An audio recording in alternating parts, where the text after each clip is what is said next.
I don't really know what my hair is doing today, so we're just gonna have to get over it. But hi guys, what is up? Welcome back to my channel. My name is Brooke if you're new here, and I just wanted to sit and chat today, chat it up. We're gonna do a Q&A. I asked you guys over on my Instagram at brookemicciobusiness to ask some questions. I just did a life update video, so that is going to be something separate from this. So if you're curious on, I guess, like more specifically like my moving plans and things like that, go watch that video. But I will be touching on it a little bit in this video in a little bit, just because we got obviously a lot of moving related questions, which is all very exciting, and I'm just like so happy and thankful for everything going on right now. Speaking of thankful, thank you to Casetify for sponsoring today's video. Who's shocked? I mean, not me. I'm not shocked. You guys know I love Casetify, and I've been working with them for like a year now. Casetify lets you have the best of both worlds: a stylish phone case that you actually want to show off, and one with military grade drop protection, which means that it will actually be protected when you drop it. But yeah, I'm always dropping my phone, and Casetify actually protects my phone. I'm very clumsy, we know this. They call me on TikTok, they say uncoordinated. This is my newest Casetify case. I love them because, well, there's a lot of reasons. First off, you can get it for any size phone you want. Secondly, you can choose from really cool collabs with artists and designers. I saw a new one on there from this account called Quotes by Christy, which I'm obsessed with her on Instagram. She has like the coolest like aesthetically designed quotes, and she has a collab with them. But they also have collabs with like Sarah Jessica Parker, Rolling Stones, really cool people. Or you can be your own designer and create a case. So that's what I did in this case. This like tortoiseshell background already existed, and then I just added a BM at the bottom, and you get to choose like where you want your initials or name, the font, the colors, all that fun stuff. On the screen I'll show you some of their other designs that they have. You could sort by your phone type, and I always get asked for my coupon code. It's actually a link, and it will get you 20% off your first order from Casetify. So you can go to casetify.com/brookemicciobusiness. That'll get you 20% off your new favorite phone case, and with every order you're going to receive a free pack of sanitizing wipes. These will keep your phone safe from germs. I really like it. It comes with like 10 of them, which is just a nice additional bonus. So casetify.com/brookemicciobusiness. I'll have it linked down below for you guys, and thanks to Casetify for sponsoring this video.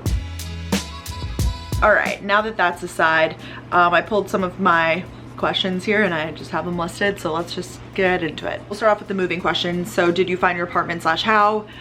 Yes, I addressed this in my recent Q&A, but I did find an apartment. It's located on the Lower East Side of New York. That's probably as descriptive as I'm gonna get. I mean, that's like the neighborhood. I found it using Street Easy, which is a app and a website, not sponsored. I just heard other New York YouTubers talking about it, so I checked it out. And it's really cool because it's really updated. So when things go, they're pretty much updated right away, I find. And when new listings come up, they're listed on there right away. It's really great because you could sort it out so much. So like I sorted by buildings with a doorman because I know that I really wanted a doorman. You could sort by even buildings with an elevator if that's important to you, or location, things like that. It's just like you can get really descriptive with it, which I really enjoyed. So I found my apartment through there, and I'm so excited. I only have like really crappy iPhone videos of it, so definitely stay tuned for all the move-in vlogs and stuff like that. I will be moving mid-July. I don't really have a day finalized yet. My lease starts July 15th, but I think I'll be moving in like the 16th or the 17th.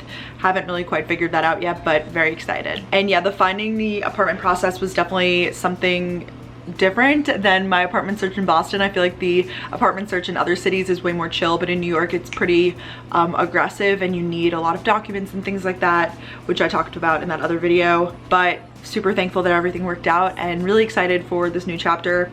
Things are starting to progressively open up here in New York. I'm not saying that like it's gonna be back to normal, and I don't think that it will be back to normal, but I think that I can comfortably live in the city and know that if I follow precautions and wear a mask and do things like that, I should be okay. Okay, what is a large purchase you see yourself making? I think with YouTubers, like it's just a thing. You know, everyone balls out, they buy themselves like the bougie bags and handbags and tucking and cars and things like that, which I've definitely, you know, treated myself a fair share of times.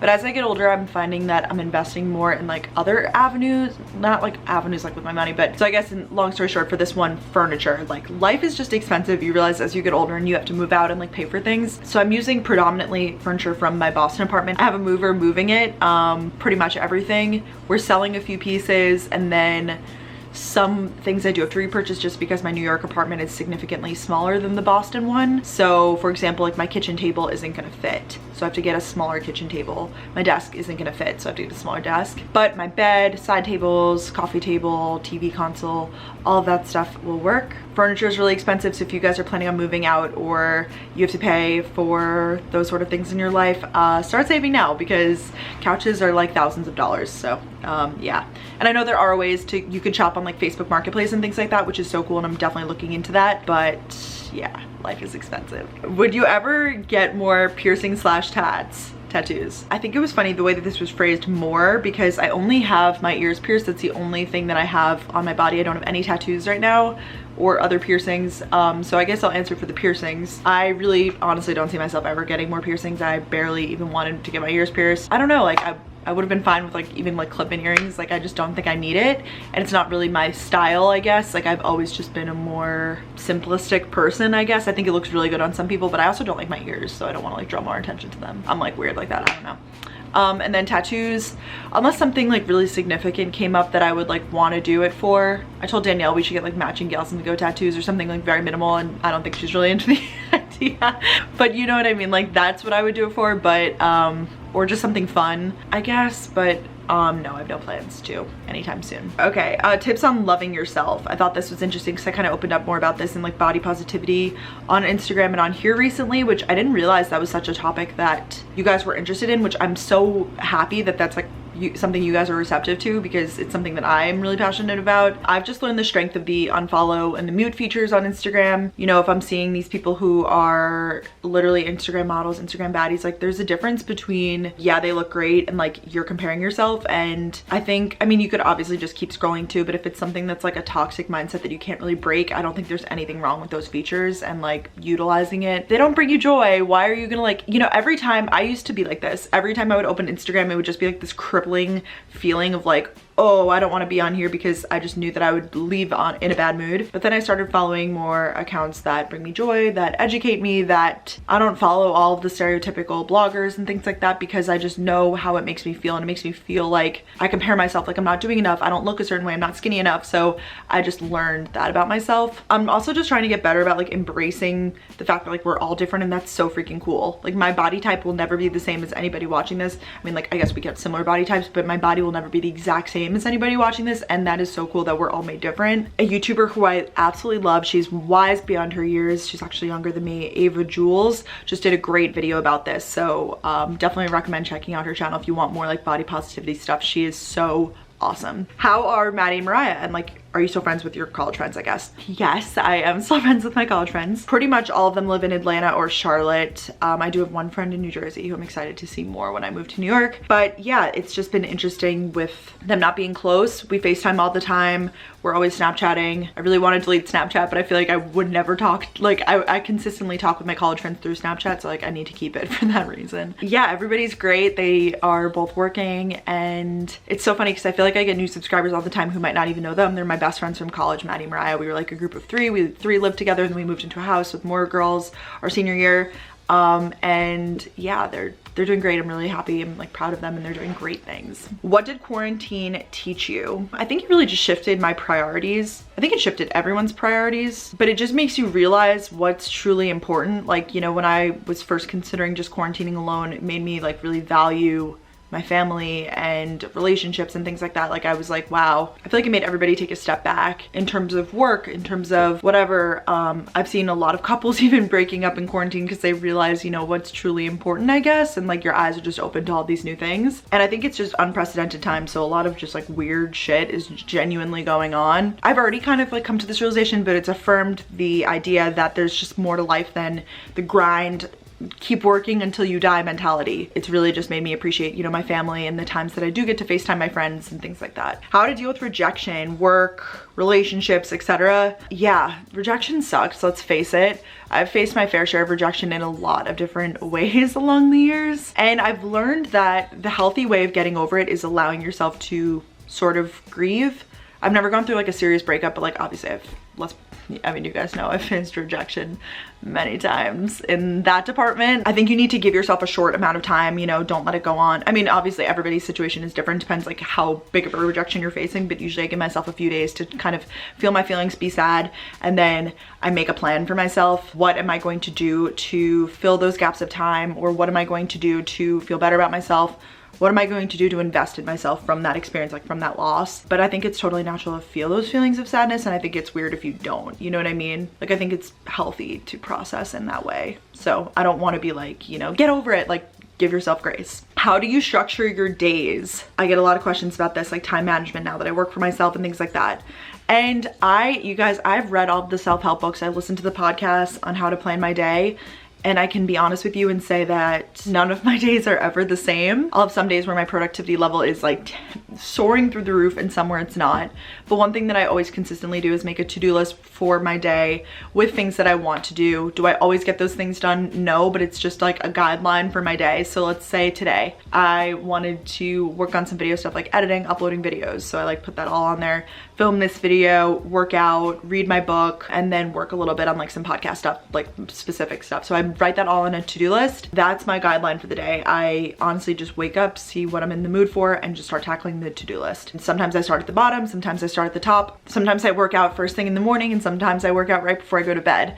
It really just depends. For me, I found that's a productive way to run my day. I obviously know that I have like the privilege of doing that, but I think a lot of people right now have that privilege, you know, if you are working from home, to kind of give yourself a little more of a break with the structuring of your day. But I think that I've realized that that allows me to be productive, and I do fill in the gaps with even more stuff too. But at the same time, I'm listening to my body and listening to my health. Like if I wake up first thing in the morning and I don't feel like working out, I'm not going to force myself to, because I know it's going to be a crappy workout, versus if I wait and then like I, you know, drink my coffee and then I get motivated, like maybe then I'll work out. So that's just what I found works for me. I know some people, they need to have that routine regimented schedule, like hour by hour planned, and for me that actually makes me the opposite. Like that makes me less productive, because it like stresses me out to look at that and be like, oh shoot, like I have to do that much stuff right now. I hope that makes sense. Do you make enough money to sustain your lifestyle in NYC? Like I said before, done a ton of saving. YouTube and I guess just working for yourself in general is unpredictable, because I don't really have a steady income. I can estimate how much I'll be making per month, but it's hard to predict, especially with AdSense and things like that. Like, I don't know if you guys heard about this, but like the AdSense like CPM for everybody since the pandemic kind of began has been significantly lower. But then I'm really lucky because I have had a lot of brand deals, I guess, this month. So long story short, yes. My rent is also definitely more than Boston, but not much more. I paid a ton of money in Boston, and I think Boston's a really expensive city too. So we do have to keep that in mind, that I'm coming from one expensive city to another. If I was moving out completely like from the suburbs to the city, I think I would be shocked. But since I've already done the whole city living thing in another city, I kind of have a rough idea for how it's gonna be. How has your brother been during quarantine? Have you guys gotten along?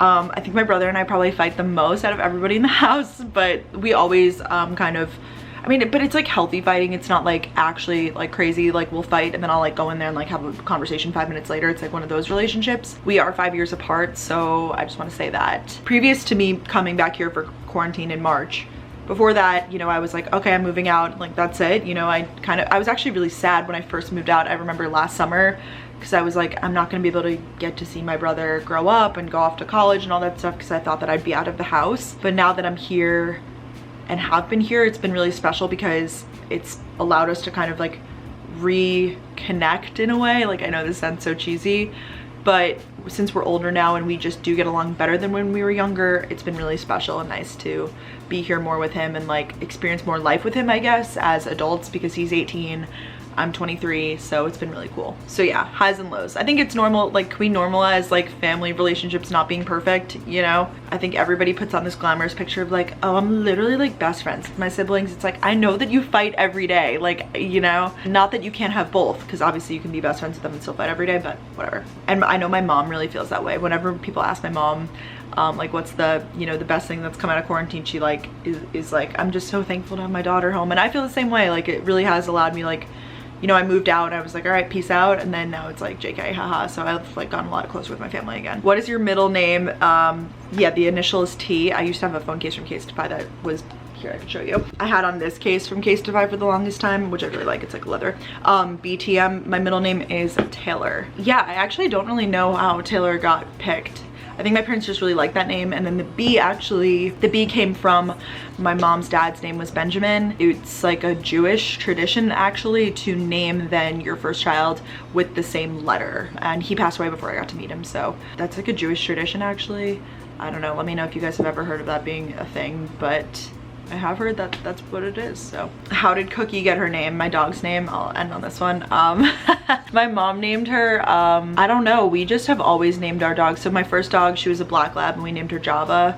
That was my parents' choice of a name too. I actually really like that name. Cookie, my mom works in food and she just, I don't know, she just liked the name Cookie. She's like, Cookie. That's just how, it was like no discussion. It was kind of like my mom named her. I think it's funny, like I think it's a funny name, like Cookie. I know some people name their dogs like human names, which I think is really cute too, but yeah, Cookie. It's a funny name for sure. Whenever I tell people, I'm like, yeah, my dog Cookie, they're like, bro, what? It was actually really confusing for a while too, because when I moved to Boston, a lot of people called me like Brookie Cookie, just Cookie for short, which I hate that. Like, please never call me that again. Like, I'm gonna throw up. For the time, it was cute. It was just very confusing because I was like, I'm my dog Cookie, but I'm Cookie. Like, who's the real Cookie? So just call me Brooke. That's fine. All right, well, I'm gonna end the Q&A here. I hope you guys enjoyed this video. Just super fun to get chatty. I love talking. Obviously, that's why I have a podcast. So go listen to that if you want more chatty advice. And I will talk to you guys all in another video super soon. Bye, guys.